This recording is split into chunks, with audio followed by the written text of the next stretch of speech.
سیرت طیبہ کے یہ 3 گوشے ہیں جن کو سمجھنے کی ضرورت ہے۔ آقا علیہ السلام کی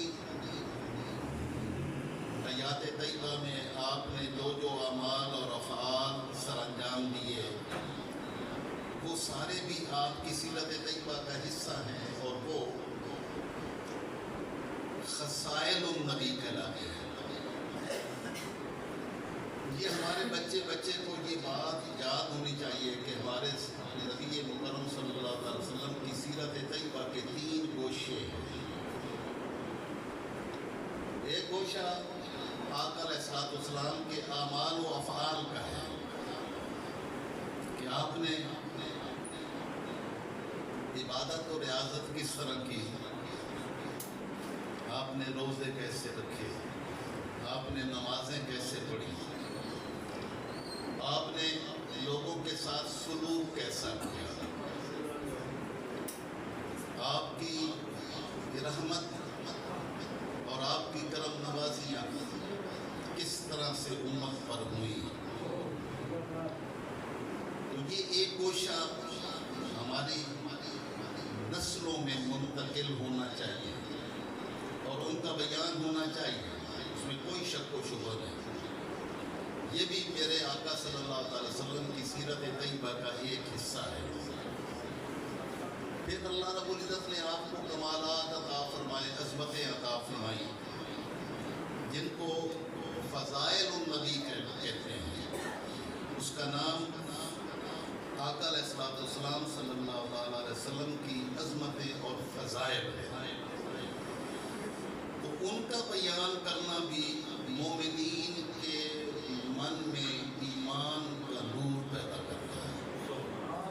تو جو اپنے نبی صلی اللہ علیہ وسلم کی عظمتوں کا تذکرہ بندہ مومن سنتا ہے تو اس کے ایمان میں اضافہ ہوتا ہے، اس کا ظاہر و باطن خوشی سے تمتما اٹھتا ہے، اس کا ظاہر باطن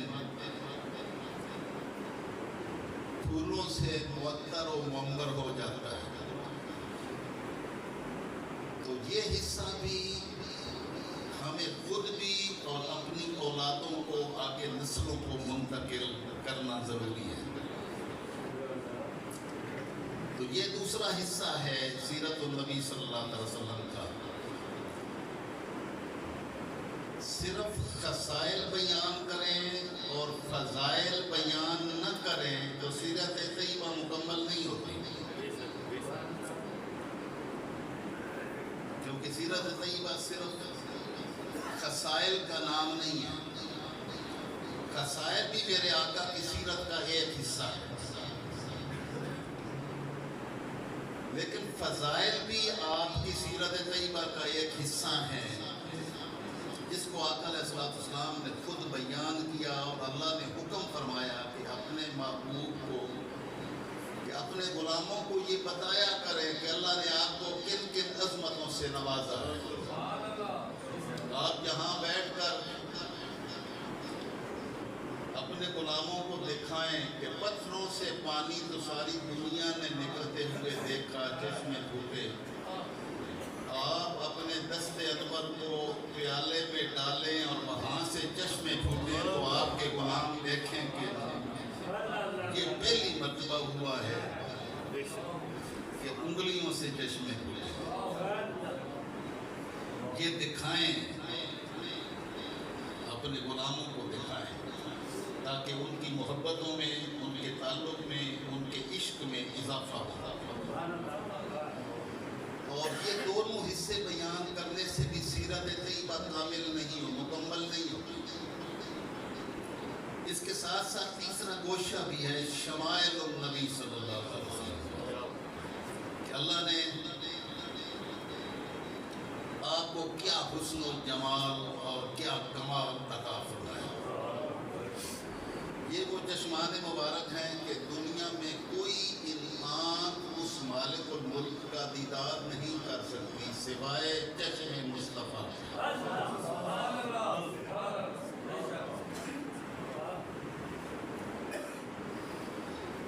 یہ کان وہاں کی آوازیں سنتے ہیں، یہاں کی بھی سنتے ہیں، وہاں کی بھی سنتے ہیں۔ کائنات کی کون سا گوشہ ہے جہاں سے میرے محبوب کو آواز نہیں آتی؟ آقا علیہ السلام نے ارشاد فرمایا ما من مسلم یسلم علیہ الا رد اللہ روحی، کہ جہاں بھی میرا غلام میری بارگاہ میں سلام پیش کرتا ہے تو اللہ نے میری روح کو اپنے جسم میں واپس لوٹا دیا، حتی ارد علیہ السلام، جہاں سے بھی میرا غلام مجھ پر درود و سلام پیش کرتا ہے تو میں سلام کو صرف سنتا ہی نہیں ہوں، سلام کا جواب بھی دیتا ہوں۔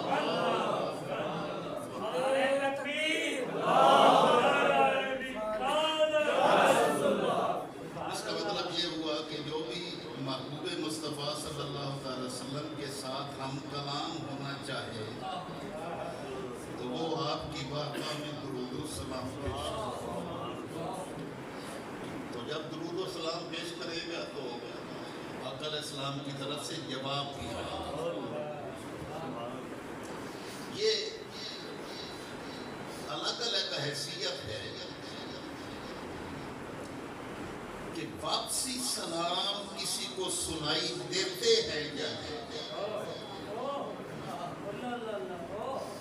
یہ ہر ایک کے لیے نہیں ہے، ہر ایک کے لیے نہیں۔ ہم نماز میں جب تشہد میں بیٹھتے ہیں تو وہاں پر آقا علیہ السلام کی بارگاہ انور میں سلام پیش کرتے ہیں، السلام علیکم ایھا النبی ورحمۃ اللہ وبرکاتہ۔ اپنے نبی کی بارگاہ میں سلام پیش کر کے ان کرم نوازیوں کا شکر ادا کرتے ہیں جو ان کے صدقے میں رکوع و سجود نصیب ہوئے۔ تو جب سلام پیش کرتے ہیں تو بعض صوفیاء انتظار کرتے ہیں، یہ جب سلام کے لفظ بولتے ہیں تو اس وقت تک آگے نہیں بڑھتے جب تک ادھر سے سلام کا جواب نہ آئے۔ یہ ہر ایک کو کیفیات تو نصیب نہیں ہوتی، لیکن جو اس بارگاہ کی حاضری جن کو نصیب ہوتی ہے وہ نماز میں سلاموں کے جواب بھی لیتے ہیں۔ تو یہ اللہ نے آپ کو عظمت عطا فرمائی، تو ان عظمتوں کا تذکرہ بندہ مومن کے دل میں محبتوں کی فضائیں پیدا کرتا ہے۔ یہ بھی سیرت طیبہ کا حصہ ہے۔ اور میں نے تیسرا گوشہ بیان کیا شمائل النبی صلی اللہ علیہ وسلم کا، تو ان میں سے حسب موقع جیسا موقع آئے سیرت طیبہ کے انہی گوشوں کو سامنے لے آئے، اور جب ماہ ربیع الاول کی خبر آئی تو اس وقت پھر ان لمحات کو یاد کرنا ہے۔ سیدہ آمنہ کی گود میں تاجدار کائنات صلی اللہ علیہ وسلم کا نور اترا، ان کیفیات کا بیان کرنا یہ بھی سیرت طیبہ کا حصہ ہے۔ اور قیامت کے دن کے مناظر ہیں تو اللہ کے رسول صلی اللہ علیہ وسلم خود بیان فرماتے ہیں بیدی لواء الحمد یوم القیامت ولا فخر۔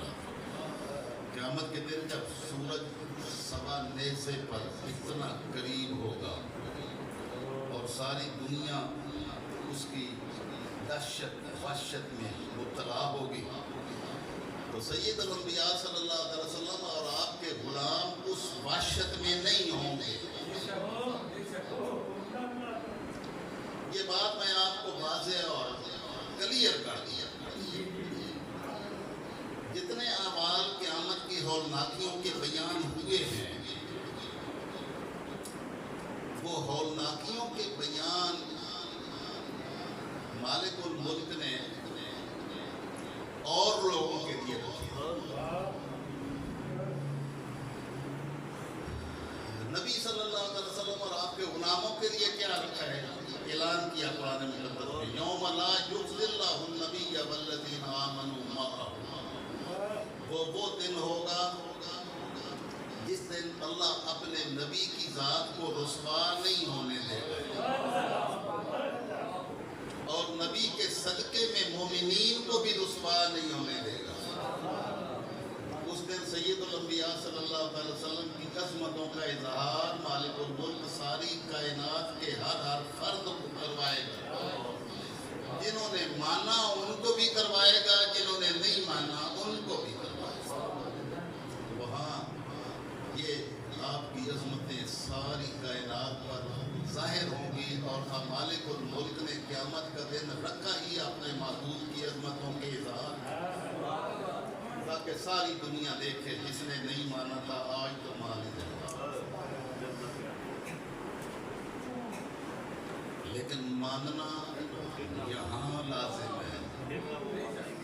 آج لے ان کی پناہ، آج مدد مانگو سے، کل نہ مانیں گے اگر قیامت میں اگر مان گیا۔ وہاں ماننا کسی کام نہیں ہے، وہاں تو بلکہ میں تو ایک جملہ بولتا ہوں تو قیامت کے دن کوئی کافر نہیں ہوگا۔ کون انکار کرے گا؟ اس دن تو سارے ماننے والے ہی ہوں گے، لیکن مومن وہ ہوں گے جو یہاں سے مان کے جائیں گے۔ وہاں تو سارے مان ہی جائیں گے، لیکن وہ وہاں کا ماننا نہیں ہے۔ تو یہ آج کے اس تقریر کی مین صورت یاد کر کے جانا کہ تاجدار کائنات صلی اللہ علیہ وسلم کی سیرت طیبہ کے 3 گوشے ہیں۔ خصائل بھی آپ کی سیرت طیبہ کا حصہ ہیں، لیکن جب ماہ ربیع الاول آئے گا اور میلاد النبی صلی اللہ علیہ وسلم کا موسم آئے گا، تو پھر اس موسم میں فضائل و شمائل کا تذکرہ جچے گا کہ آقا علیہ السلام کی چہرہ اقدس کی کیفیات کیا ہے۔ اس دن والضحیٰ کی تقریر ہوگی، واللیل اذا سجا کی تقریر، کہ مالک الملک نے آقا علیہ السلام کی ان عظمتوں کا جو آپ کے وجود مسعود کو اللہ نے عطا فرمایا۔ آقا علیہ السلام کے وجود مسعود سے پسینہ نکلتا ہے، وہ موتیوں کی طرح چمکتا ہوا ایک قطرہ ساری کائنات کی خوشبوؤں سے افسر و اعلیٰ، جس نے آپ کے وجود مسعود سے نکلنے والے پسینے کے قطرات کو اپنی شیشی میں بند کیا۔ تو آقا علیہ السلام نے پوچھا یہ کیا کر رہی ہو؟ تو عرض کی یا رسول اللہ میں نے آپ کے جسم مبارک سے بہنے والے پسینے کے قطرات کو اس شیشی میں بند کیا ہے، اس سے ہم ساری اپنی خوشبوؤں کو معطر کریں گے، اور جس گھر میں میرے آقا کے پسینے کے وہ قطرات تھے اس کو بیت الطیبین کہتے تھے، خوشبوؤں والا گھر۔ یہ موقع کی مناسبت سے بات ہے۔ سیدہ آمنہ نے آپ کی تشریف آوری پر کیا دیکھا؟ جب میلاد النبی صلی اللہ علیہ وسلم کا موقع آتا ہے تو ان کا تذکرہ ہونا ضروری ہے،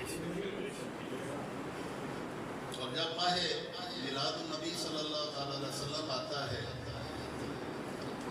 تو کون گھوڑا چلاتا تھا اور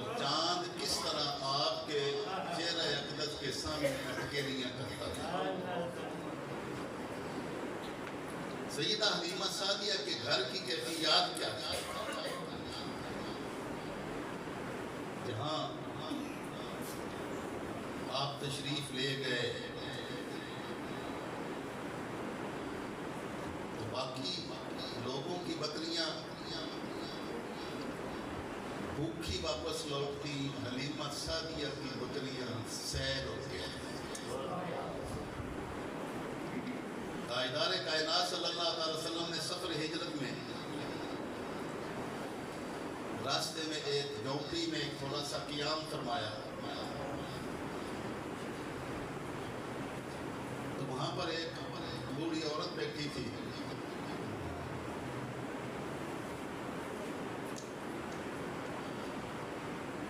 آپ نے تھوڑا سا آرام فرمایا تو اس ایک کونے میں ایک کمزور لاغر سی جو چل بھی نہیں سکتی تھی بکری بیٹھی تھی۔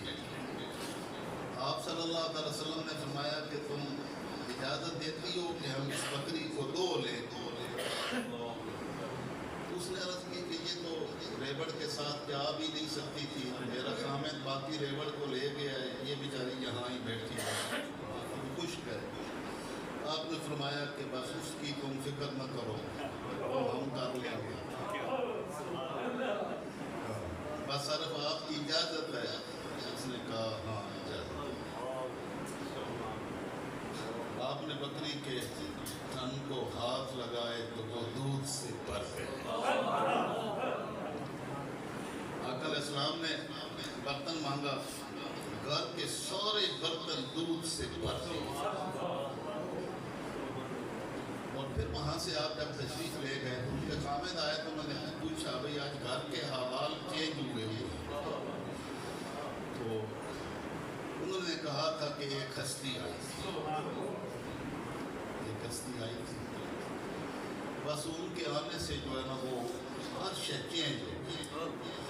آقا علیہ السلام کے جو شمائل بیان کیے ہیں نا، سب سے زیادہ انہوں نے بیان کیا کہ وہ چہرہ کیسا تھا،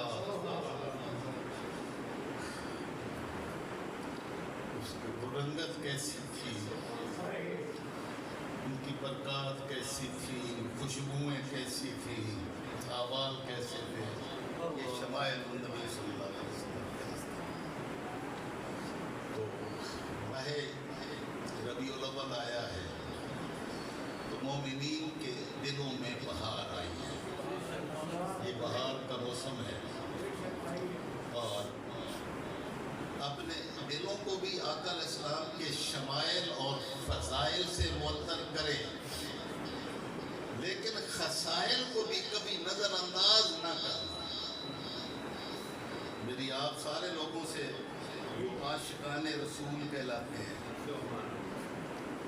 جو محبان رسول کا دعویٰ کرتے ہیں، محبت رسول کا دعویٰ کرتے ہیں، عشق رسالت مآب صلی اللہ علیہ وسلم کا دعویٰ کرتے ہیں، ان کے لیے ایک گزارش یہ بھی ہے کہ وہ آقا علیہ السلام کے خصائل کو اپنی آنکھوں کے سامنے ہمیشہ مد نظر رکھیں کہ جب میرے آقا تشریف لائے ابھی اعلان نبوت نہیں کیا تھا تو کافروں نے کہا کہ الصادق،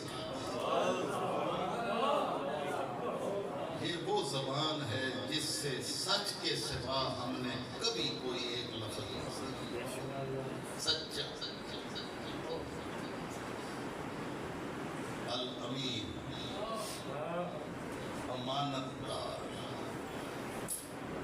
امانت دار، یہ میرے آقا کے خصائل ہیں۔ تو عشق و محبت کا دعویٰ کرنے والے الصادق اور الامین کے ان اوصاف کو بھی نہ بھولیں۔ دعویٰ ان کی ذات کے ساتھ محبت اور تعلق کا ہو اور ساری زندگی جھوٹ کے سوا زبان سے نکلے ہی کچھ نہیں، ساری محبتیں جھوٹ کی، ان محبتوں کا کچھ نہیں سیکھا۔ تاجدار کائنات صلی اللہ علیہ وسلم سے دشمن بھی، اور یہ میں بات آپ کو واضح کر دوں کہ یہ دو لفظ جو آقا علیہ السلام کو لقب دیے، یہ مسلمانوں نے نہیں دیے، یہ کافروں نے الصادق اور الامین، یہ اعلان نبوت سے پہلے سارے لوگ آپ کو الصادق، بلکہ آپ کا اس میں گرامی بھی نہیں لیتے تھے، کہتے تھے الصادق نے الامین نے کہا۔ صادق و امین آپ کا اتنا مشہور تھا کہ اسی سے آپ کا کی پہچان ہوتی ہے۔ آج امت کو آج کس گفتگو میں میرا آخری پیغام ہے، اس پر گفتگو آ گئی، انشاءاللہ مزید ہوگی۔ اللہ رب العزت نے ارشاد فرمایا انک لعلی خلق عظیم، میرے محبوب آپ خلق عظیم کے مالک ہیں، اور خلق اس وصف کو کہتے ہیں جو انسان کی طبیعت اور مزاج میں اس طرح راسخ ہو کہ بغیر کسی تکلف کے، بغیر سوچے، جیسے آنکھ بغیر کسی سوچے دیکھتی ہے، کان بغیر سوچے سنتے ہیں، اس طرح وجود بغیر سوچے سچ بولنے کی عادت من میں رکھے تو اس کو صادق ہے۔ من میں امانت اتنی رچ بس گئی ہو کہ اس کے خلاف کر ہی نہ سکے، اس کو امین کہتے ہیں۔ مومنین کے لیے، مسلمانوں کے لیے میرے آقا کی اس ماہ میلاد النبی صلی اللہ علیہ وسلم کا پیغام یہ ہے کہ اپنے نبی اس الصادق کی اتباع میں سچ بولنے والے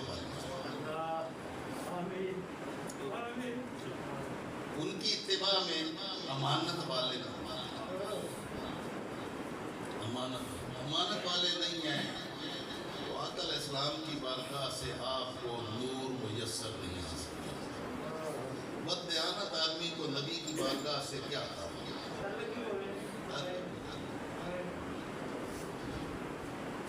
جریر بن عبداللہ یمنی شہزادے ہیں، انتہائی خوبصورت، انتہائی خوبصورت۔ فاروق اعظم نے کہا کہ یہ اس امت کا یوسف ہے، اتنے خوبصورت۔ آقا علیہ السلام نے جو فیضان عطا فرمایا وہ مسجد نبی شریف میں حاضر ہوئے تو آگے جگہ نہیں تھی، تو آقا علیہ السلام نے دیکھا دائیں بائیں، تو یہ دروازے میں کھڑے ہو گئے، تو آقا علیہ السلام نے اپنی چادر مبارک عطا فرمائی کہ اس ادھر دروازے میں ہی چادر بچھا کے اس پر بیٹھ گئے۔ انہوں نے چادر مبارک کو چوما، آنکھوں سے لگایا، سینے سے لگایا اور کلمات کہے کہ اکرمک اللہ یا رسول اللہ کما اکرمتنی، یا رسول اللہ اللہ آپ کو عزتیں دے جیسے آپ نے مجھے عزتیں دی۔ اور آقا علیہ السلام نے فرمایا اذا جاء کریم قوم فاکرموا، جب عزت والے لوگ آئیں تو آپ لوگ عزت والے لوگوں کو عزت کیا کریں گے۔ انہوں نے فرمایا کہ میں نے رسول اللہ صلی اللہ علیہ وسلم کی بیعت کی، تو عرض کی واجہ تو قال علیہ السلام، یا رسول اللہ میں نے اسلام پر آپ کی بیعت کی، تو آپ نے فرمایا وَلَن نُصِحَ لِكُلِّ مُسْلِمٍ، صرف اسلام کی بیعت نہیں کی ہے آپ نے ہر مسلمان کے لیے مخلص ہو جانے کی بیعت کی ہے میرے ہاتھ، کہ آپ ہر ایک کے لیے مخلص ہو جائیں گے۔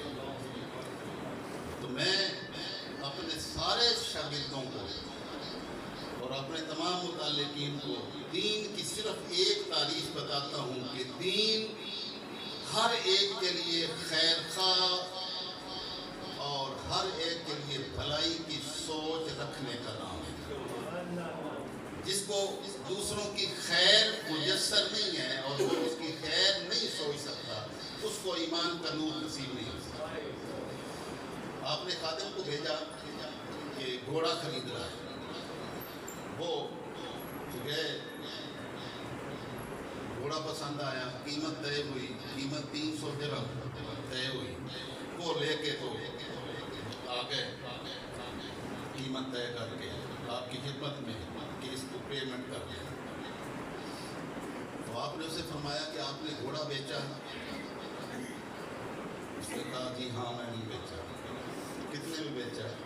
کہا 300 میں۔ تو آپ نے فرمایا 400 درہم میں بیچو گے؟ اس نے کہا بیچوں گا۔ تو آپ نے فرمایا 500 درہم میں بیچو گے؟ کہنے لگا جی بیچوں گا۔ فرمایا 600 درہم میں بیچیں گے؟ پھر فرمایا 700 درہم میں بیچیں گے؟ پھر فرمایا 800 درہم میں بیچیں گے؟ اس نے کہا ہاں۔ آپ نے 800 درہم پکڑائے اور گھوڑا لے لیا۔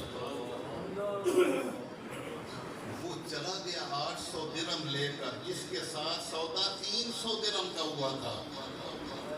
حضرت جریر بن عبداللہ خادم آپ سے پوچھتا ہے کہ میں نے 300 کا سودا کر کے میں لے آیا تھا، آپ نے 800 درہم لے دیا۔ آپ نے فرمایا پتہ نہیں اس کو کیا مجبوری تھی، اس کا یہ گھوڑا 300 درہم کا نہیں تھا، یہ 800 درہم کا تھا۔ تو میں نے اپنے نبی کے ہاتھ پر بیعت کی تھی کہ میں کسی کے ساتھ بددیانتی نہیں کروں گا، حالانکہ یہ آپ کے لیے جائز تھا کیونکہ سودا طے ہو گیا تھا، 300 درہم دینا کوئی اسلام کے خلاف نہیں تھا، لیکن آپ نے فرمایا کہ یہ اس کا حق بنتا تھا کہ یہ گھوڑا پتہ نہیں کس مجبوری کے تحت وہ بیچ رہا تھا 300 میں، اس کی اصل قیمت میں نے لگائی ہے کہ میں نے نبی کے ہاتھ میں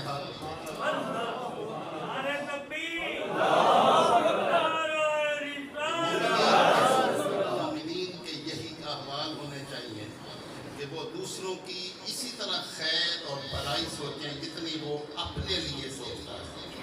اور اب ہمارے یہ جو احوال موجودہ دور کے ہیں، اس ساری بددیانتی کے پیچھے، اس سارے ہماری